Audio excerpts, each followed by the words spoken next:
नमस्कार दोस्तों, स्वागत है आपके एसएससी सॉल्यूशन वाले के यूट्यूब चैनल पर। दोस्तों आज हम लोग रीजनिंग का पार्ट नंबर 71 करने वाले। अगर इसके पहले के पार्ट आपने नहीं देखे हैं तो उनको जाके जरूर देख लीजिएगा, क्योंकि हर एक पार्ट में हमारा चैप्टर वाइज यूनिक क्वेश्चन है, जिससे आप किसी भी गवर्नमेंट एग्जाम की तैयारी कर रहे हो, SSC, CGL, CSSL, MTS, GD, railway, bank, NTPC, DRDO, UP police bank, CTET हो गया, आपको कोई भी गवर्नमेंट एग्जाम की तैयारी करते हैं, सभी परीक्षाओं में रीजनिंग के आपके ऐसे प्रश्न मिलते हैं। तो हम क्या करते हैं, इस पार्ट में आपको प्रैक्टिस सेट करवाते हैं, जिससे आप पेपर का प्रॉब्लम समझते हैं, पेपर का पैटर्न समझते हैं कि कैसे हमारे पेपर में क्वेश्चन पूछे हैं। दोस्तों हम सब उन्हीं प्रश्नों को शामिल करते हैं जो हमारी प्रीवियस ईयर के क्वेश्चन तो हर बार एग्जाम में पूछे जाते हैं क्वेश्चन। अब इसी प्रकार से आज की क्लास में हमारा पहला क्वेश्चन ये प्रकार रहने वाला है। कह रहा है यदि 4 - 2 बराबर 8 है, 7 - 3 बराबर 22 है और 6 - 3 बराबर 9 हो तो 9 - 4 बराबर क्या होगा, ये आपको बताना। ऐसे प्रश्न आपके एग्जाम में अक्सर पूछे जाते हैं, तो आपको इसका आंसर कमेंट करना है। सेम इसी प्रकार से क्वेश्चन नंबर 5वां जो हमारा कहने वाला कह रहा है कीट का संबंध जिस प्रकार से हम मधुमक्खी से, सेम इसी प्रकार से यहाँ पे स्तनपायी का संबंध यहाँ किससे होगा, ये आपको बताना है। सेम इसी प्रकार से हमारा 6वां क्वेश्चन जो रहने वाला है, कह रहा है 3 से क्या हो रहा है, सीरीज का क्वेश्चन है, नंबर सीरीज का क्वेश्चन है। कह रहा है 3 से 8 हो रहा है, 8 से क्या हो रहा है, 15 हो रहा है, 15 से 24 हो रहा है,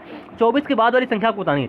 तो ऐसे क्वेश्चन हम लोग मात्र 2 सेकंड में सॉल्व करने का तरीका जानेंगे, बिल्कुल पेपर वाला कि बिल्कुल पेपर में हम लोग कैसे क्वेश्चन को सॉल्व करते हैं। तो वीडियो पे अंत तक बने रहिएगा और हर एक क्वेश्चन का आंसर कमेंट करिएगा, जिस क्वेश्चन आप मन से सॉल्व कर लेते हैं।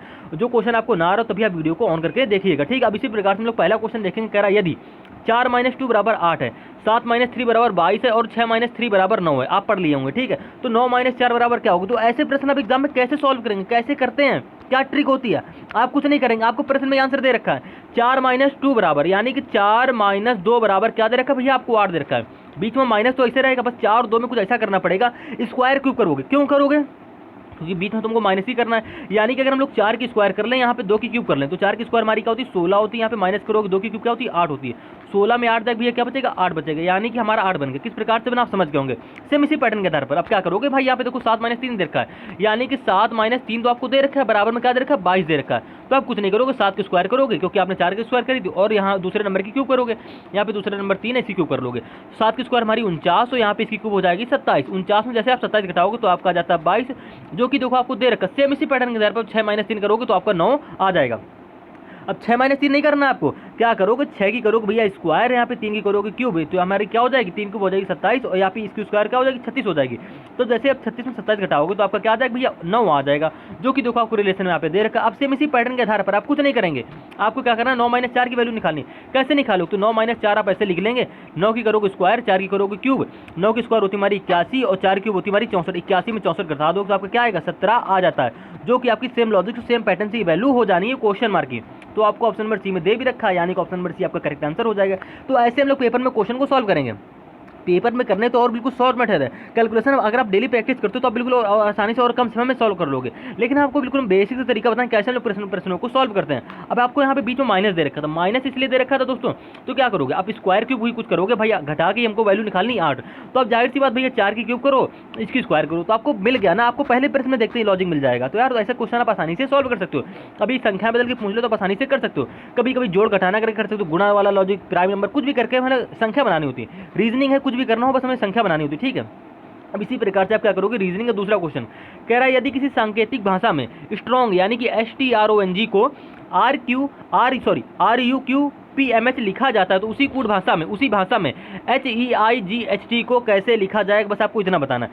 तो सबसे पहले भैया आपको जानना पड़ेगा STRONG को क्या लिखा जा रहा है, ये लिखा जा रहा है, कैसे लिख रहा है। तो आप क्या करोगे, यहाँ पे देखो STRONG, इसको क्या लिख रहा है, इसको कोई कोड दे रखा है, कोड क्या दे रखा है, तो आप कह दोगे इसको लिख रहा है RUQ, ठीक है, PMH, ये आपका लिख रहा है। अभी किस प्रकार से बनना है, तो जब भी आपके लेटर सीरीज हो जाए, कोडिंग डिकोडिंग हो जाए, लेटर एनालॉजी के क्वेश्चन हो जाए, तो जब भी आपको ऐसे क्वेश्चन आ जाए और लेटर से कोड आपका यहाँ पे लेटर में बनना है, तो क्या करोगे, पहले अक्षर की तुलना पहले अक्षर से करके देखो कि पहला रूल हमारा ये होता है। अगर पहले अक्षर की तुलना पहले अक्षर करने पर नहीं बनना, कोई लॉजिक नहीं मिल रहा, कोई सीक्वेंस नहीं मिल रहा है, तो क्या करोगे, पहले अक्षर की तुलना लास्ट वाले अक्षर से करोगे।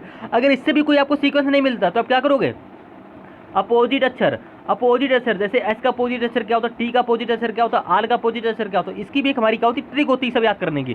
तो आपको क्वेश्चन को पैटर्न को समझना है, वो देखिए किस प्रकार से क्वेश्चन हमारा बनना। अब ये क्वेश्चन हमारा किस प्रकार से सॉल्व हो रहा है, यहाँ पे एस है, यहाँ पे आर, तो आप क्या करो, पहले से तुलना पहले से कर लो, यानी कि एस से आर कैसे बनाओ, तो आप जानते हो भैया एस के पीछे क्या आता है, एस के पीछे हमारा आता है आर, यानी कि क्या हो रहा है, -1 हो रहा है। सेम इसी प्रकार से यहाँ पे देखो दूसरा अक्षर हमारा टी है और यहाँ का दूसरा अक्षर हमारा यू है, तो टी के बाद क्या था, टी के बाद भैया आता हमारा यू, यानी कि क्या हो रहा है, +1 हो रहा है। तो आपने क्या किया, आप सवाल में एक सीक्वेंस मिलने वाला है, आपको सीक्वेंस क्या मिलेगा, पहले आप क्या करिए, तीसरा अक्षर निकालिए, यहाँ पे तीसरा अक्षर आ रहा है, यहाँ का तीसरा अक्षर हमारा क्यू है, तो आर के पहले क्या आता है, तो भैया आर के पहले आता है क्यू, यानी कि यहाँ पे क्या हो जाएगा, क्यू आ जाएगा, -1 करके क्यू बनना है। अब सेम इसी प्रकार से यहाँ पे ओ है भैया, अब यहाँ पे ओ है, ओ के बाद यहाँ पे हमको क्या बना रखा है, ओ के बाद देखो यहाँ पे चौथा बनना पी, यानी कि ओ के बाद क्या आता है, पी आता है। तो आपको इसमें एक सीक्वेंस मिलेगा, सीक्वेंस क्या मिला कि आपको देखो -1 +1, यानी कि पहले अक्षर में -1 हुआ, दूसरे अक्षर में +1 हुआ, तीसरे अक्षर में -1 हुआ, चौथे अक्षर में +1 हुआ, यही सीक्वेंस आगे बढ़ता चला जाएगा। +1 के बाद क्या होगा, -1, यानी कि देखो अब एन के पीछे क्या आता है भैया, एन के पीछे आता है भैया हमारा एम, यानी कि जो हमारा ये पांचवां अक्षर से पांचवां अक्षर बनना कैसे बनना, -1 करके बनना। और सेम इसी प्रकार से जी के बाद क्या आता है, एच आता है, यानी कि छठवां से छठवां अक्षर बना हमारा +1 करके। तो आपको इसमें सीक्वेंस मिला होगा, सीक्वेंस का मिला -1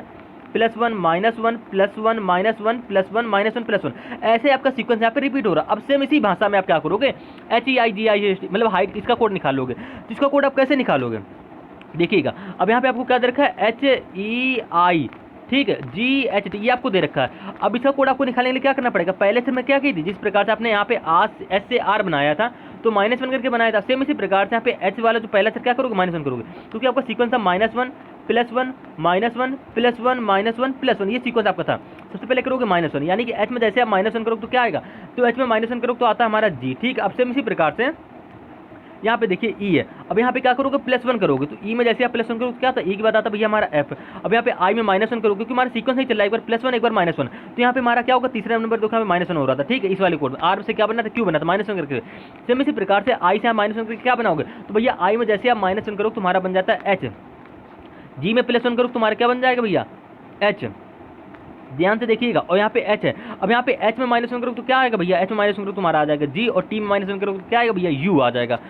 ये आपका हो गया। टी में -1 नहीं करोगे, देखिए यहाँ पे +1 करी तुम्हारा एच बन गया। अब एच में -1 करो तुम्हारा क्या भैया, एच में -1 करो तुम्हारा भैया आ जाएगा जी, ठीक है। अब यहाँ पे क्या करो, टी है, अब टी में क्या करोगे भैया, +1 करो, क्योंकि आपको बिल्कुल सीक्वेंस से फॉलो करना है, -1 -1 +1 +1, ऐसा सीक्वेंस आपको चलाना है। तो आपका यहाँ पे एक कोड बन जाएगा, कोड क्या बनेगा भैया, GFHGU, तो GFHHGU जो कि आपको ऑप्शन नंबर ए में देखो दे रखा है, बस यहीं से ऑप्शन नंबर ए आपको क्या हो जाएगा, करेक्ट आंसर हो जाएगा। कुछ नहीं करना था, प्रत्येक अक्षर में -1 +1 +1 का सीक्वेंस चल रहा था। ऐसे क्वेश्चन आप कोडिंग के प्रश्न में सॉल्व कर लेंगे। अब इसी प्रकार से क्या करोगे, रीजनिंग का जो हमारा दूसरा क्वेश्चन है, सॉरी दूसरा क्वेश्चन जो यार हम लोग कर चुके हैं, ठीक। अब इसी प्रकार से क्या करोगे, रीजनिंग का तीसरा क्वेश्चन की तरफ चलेंगे। दूसरा क्वेश्चन हो गया हमारा, अब तीसरा क्वेश्चन हमारा क्या कह रहा है, निम्नलिखित में से उसे चुनिए जो अन्य 3 विकल्पों से भिन्न है। यानी कि दोस्तों अब यहाँ पे आपको क्वेश्चन नंबर 3 यहाँ पे दे रखा है, यहाँ पे आपको 3 विकल्प हैं जो भिन्न होंगे, ठीक। तो आपको कैसे चुनना होगा, मतलब उस विकल्प को चुनिए जो 3 अन्य विकल्पों से भिन्न है। तो यानी कि 3 विकल्प हमारे सेम होंगे, एक विकल्प हमारा क्या होगा, भिन्न होगा। तो कैसे निकालोगे, तो देखिए इसमें क्या सीक्वेंस हो रहा है। सबसे पहले आपको दे रखा है CX, तो CX का क्या रिलेशन है, तो आपके तो भैया C जो होता है वो X का अपोजिट होता है, ठीक है। सेम इसी प्रकार से देखो यहाँ पे ऑप्शन नंबर बी में दे रखा है AZ, तो AZ क्या होता है, तो भैया A जो होता है वो Z का अपोजिट होता है और Z A का अपोजिट होता है। यहाँ पे MN दे रखा है, तो M जो होता है वो N का क्या होता है, अपोजिट होता है। यानी कि ये सारे option number A B C में सारे अक्षर हमको एक दूसरे का अपोजिट मिल रहे हैं। लेकिन जैसे अब ऑप्शन नंबर यहाँ पे D होगा, ठीक है, ऑप्शन नंबर D में जाओगे आपको दे रखा है PH, और P का अपोजिट होता है भैया K, ना कि होता है H, यानी कि यहाँ पे आपका ऑप्शन नंबर क्या हो जाएगा, भिन्न हो जाएगा। ये ऑप्शन आपके क्या होता है भैया, भिन्न हो जाएगा, असंगत हो जाएगा। यानी कि ऑप्शन नंबर डी आपका यहाँ पे करेक्ट आंसर हो जाएगा, असंगत विकल्प यही हो जाएगा। अब सेम इसी प्रकार से क्वेश्चन नंबर 4 देखिए। अब इसमें आप काफ़ी बच्चे क्या करेंगे, ऑप्शन नंबर यहाँ पे ए करेंगे या तो यहाँ पे करेंगे डी, सॉरी यहाँ पे देखो क्या करें, अन्य मतलब 3 अन्य विकल्पों से भिन्न हो, तो आपको ऑप्शन नंबर यहाँ पे सी कर देंगे। सब लोग करेंगे सी, ऑप्शन नंबर सी यहाँ पे करेक्ट आंसर करेंगे, क्योंकि आप कह दो भैया ऑप्शन नंबर सी यहाँ पे क्या असंगत है, लेकिन नहीं, असंगत नहीं है। ध्यान से देखेंगे क्या हो रहा है इसमें। यहाँ पे साइकिल है, स्कूटर, मोपेड, मोटरसाइकिल।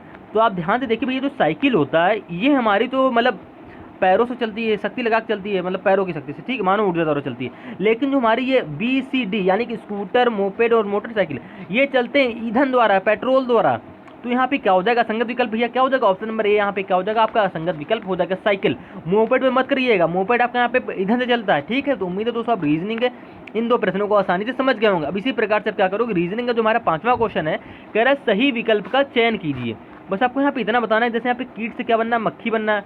तो कीट से मक्खी क्या है, तो भैया कीट एक हमारा होता है वर्ग और मक्खी उस वर्ग के अंदर आती है। सेम इसी प्रकार से स्तनपाई होता हमारा एक वर्ग, और स्तनपाई वर्ग के अंदर कौन आता है, तो भैया स्तनपाई वर्ग, स्तन का मतलब तो आप जानते होंगे, सभी लोग जानते होंगे। स्तनपाई वर्ग के अंदर आता है हमारा मानव, यानी कि ऑप्शन नंबर ए आपका यहाँ पे क्या हो जाएगा भैया करेक्ट आंसर हो जाएगा। क्वेश्चन मार्क की जगह मानव आ जाएगा। तो उम्मीद है दोस्तों आप रीजनिंग के इस 5वें क्वेश्चन को भी समझ गए होंगे। ये क्वेश्चन का आंसर आपको कमेंट करने की जरूरत नहीं है, देखते ही आंसर दे दूंगा। अभी श्रृंखला को पूरा करिए। कह रहे दी गई श्रेणी को पूर्ण कीजिए। कुछ नहीं करेंगे, 6 से क्या हो रहा है 18 हो रहा है, 18 से 15 हो रहा है, ठीक है। 15 से क्या हो रहा है 24 हो रहा है, यानी सीरीज हमारी बढ़ते हुए क्रम में जा रही है। जब भी सीरीज हमारी बढ़ते हुए क्रम में जाए, संख्याओं का गैप छोटा छोटा लगे तो सीरीज को क्या करो भैया गैप से कर लो। यानी कि 3 के बाद क्या दे रखा 8, 8 के बाद 15, 24, उसके बाद क्वेश्चन मार्क। अब 3 से 8 हो रहा है, कितना बढ़ गया 5 बढ़ गया। 8 से 15 हो रहा है, कितना बढ़ गया 7 बढ़ गया। 15 से क्या हो रहा है 24 हो रहा है, कितना बढ़ गया भैया 9 बढ़ गया। तो 24 के बाद क्या होगा, कितना बढ़ेगा। तो ये भैया ये वाला गैप निकालने के लिए आपको क्या करना पड़ेगा, इन गैपों में आप देखना पड़ेगा। यानी कि 5 से 7 कैसे बढ़ रहा है, 7 से 9 कैसे बढ़ रहा है। तो आपने देखा 5 से 7 हुआ +2 करके, 7 से 9 हुआ +2 करके। सेम इसी प्रकार से यहाँ वाला गैप हमारा क्या आएगा 9 में +2 करके आ जाएगा, क्योंकि आपको इसमें एक सीक्वेंस मिल गया +2 करके। तो 9 तो हमारा होता है 11। अब यहाँ वाला गैप आ गया 11। अब यहाँ वाला गैप क्यों निकाला आपने, क्योंकि भैया देखिए जिस प्रकार से आपने 15 में 9 जोड़ा तो आपका बन गया था 24। अब 24 के बाद वाली संख्या बनाने के लिए आपको यह गैप पता चल गया। अब इसी गैप को 24 में जोड़ दो तो आपका आगे वाला गैप तुरंत आ जाएगा। तो 24 11 भैया हमारा क्या होता है, तो 24 11 होता है हमारा 35। यानी कि क्वेश्चन नंबर की वैल्यू क्या हो जाएगी आपके यहाँ पे 35 हो जाएगी। ऑप्शन नंबर ए आपका यहाँ पे करेक्ट आंसर हो जाएगा। ऐसे छोटे छोटे क्वेश्चन आपके एग्जाम में अक्सर पूछे जाते हैं। रीजनिंग अगर 20 से 25 क्वेश्चन आपके एग्जाम में आ रहे हैं तो 10 से 15 या 12 क्वेश्चन ऐसे होते हैं जो बिल्कुल सरल होते हैं, इजी होते हैं और हर एक बच्चा एग्जाम में कर लेता है। लेकिन जो हमारे 5, 6, 8, 10 क्वेश्चन जो बचते हैं वो थोड़े से डिफिकल्ट हो जाते हैं। तो आप इन प्रश्नों को तो मजबूत करिए ही करिए। और हमारे एक पार्ट में थोड़ा से कठिन और थोड़े लॉन्ग, मतलब हर एक एग्जाम के लेवल के हिसाब से क्वेश्चन को कराते हैं। तो आज की इस वीडियो में बिल्कुल सिंपल से क्वेश्चन शामिल किए थे। मात्र कोडिंग का थोड़ा सा डिफिकल्ट क्वेश्चन आपको लगा होगा, हल्का सा, वो भी कठिन नहीं था, क्योंकि उसमें हमारा बिल्कुल सिंपल सा लॉजिक लग रहा था, कोई ज़्यादा डिफिकल्ट लॉजिक नहीं था। इसमें लॉजिक क्या था भैया, इसमें लॉजिक हमारा ये था, ध्यान से पढ़ेंगे प्रश्न को और इसका आंसर आप तो जरूर पक्का ही कमेंट करेंगे। कुछ नहीं कह रहा है, प्रश्न में बोल रहा था, 1 मिनट देखिएगा। कह रहा है यदि किसी सांकेतिक भाषा में STRONG को ये लिखा जाता, तो हमसे पूछ रहा था HEIGHT का कोड क्या होगा। तो आपने स्ट्रॉन्ग और ये देखो किस प्रकार से लिखा जा रहा, तो कुछ नहीं किया भैया। देखो S से यहाँ पे बनना था R, -1 करके बना, ठीक है, क्योंकि आप जानते हो R के बाद क्या आता है S आता है, और S से R बनना यानी कि -1 जा रहा है। ये आपको यहाँ पे समझना पड़ेगा। आप प्लेस वैल्यू से भी बना सकते हो। S की प्लेस वैल्यू हमारी होती है 19 भैया, ठीक है, और R की प्लेस वैल्यू हमारी क्या होती है 18 होती है। R की प्लेस वैल्यू हमारी 18 होती है और S की प्लेस वैल्यू हमारी 19 होती है, ठीक है। यहाँ पे S से क्या बनना है R बनना है। कहने मतलब दोस्तों ये 19 से क्या हो रहा है 18 हो रहा है, यानी कि -1 हो रहा है। समझ गए आप किस प्रकार से हो रहा है। तो -1 +1 -1 +1 का ही सीक्वेंस हमारा इसमें चल रहा था और हमने हाइट का कोड आसानी से निकाल लिया। तो उम्मीद है दोस्तों आप रीजनिंग में इन 6 के 6 प्रश्नों को आसानी से समझ गए होंगे। ये क्वेश्चन भी ज़्यादा डिफिकल्ट नहीं था, सिंपल सा क्वेश्चन था, बस आपको इसका स्क्वायर करके इसका क्यूब में घटा देना था और आपका आंसर आ जाना था। क्योंकि माइनस आपको दे रखा था तो आपको कुल मिला के माइनस ही करना। आप स्क्वायर को कुछ भी करो, आपको माइनस करके आंसर यहाँ पे 8 बनाना है, उसी प्रकार से 22 बनाना और सेम उसी लॉजिक से आपके यहाँ पे 9 बनाना और सेम उसी पैटर्न से आपके यहाँ पे क्वेश्चन नंबर की वैल्यू बना लेनी थी, जो कि हम लोग बना चुके हैं। तो उम्मीद है दोस्तों आप रीजनिंग के सभी प्रश्नों को आसानी से समझ गए होंगे। मिलते हैं रीजनिंग के नेक्स्ट पार्ट में। आज के क्वेश्चन हमारे बहुत ही सिंपल थे, तो आप मतलब करिएगा। मैं तो कि इतने वीडियो में सिंपल क्वेश्चन को शामिल कर लिया। आप पिछले पार्ट को देखिएगा, हर एक पार्ट में डिफिकल्ट क्वेश्चन आपको मिलेगा। कुछ सिंपल होंगे, कुछ डिफिकल्ट होंगे। जो हमारे भाई कॉमन चैप्टर है, जैसे वर्ड एनालॉजी हो गया, कोडिंग हो गया, लेटर सीरीज हो गया, नंबर सीरीज हो गया, लेटर एनालॉजी हो गया, नंबर एनालॉजी हो गया, वेन डायग्राम हो गया, इनके प्रश्न तो आपको एग्जाम में देखने को मिलते हैं। कभी कभी क्या होता है थोड़े से डिफिकल्ट पूछ लेता है ना, तो सिंपली टाइप के क्वेश्चन होते हैं, क्योंकि हम उन्हीं प्रश्नों को शामिल करते हैं जो हमारे प्रीवियस क्वेश्चन होते हैं, हर बार एग्जाम में पूछे जाते हैं। तो उम्मीद है दोस्तों आप रीजनिंग के सभी प्रश्नों को आसानी से समझ गए होंगे।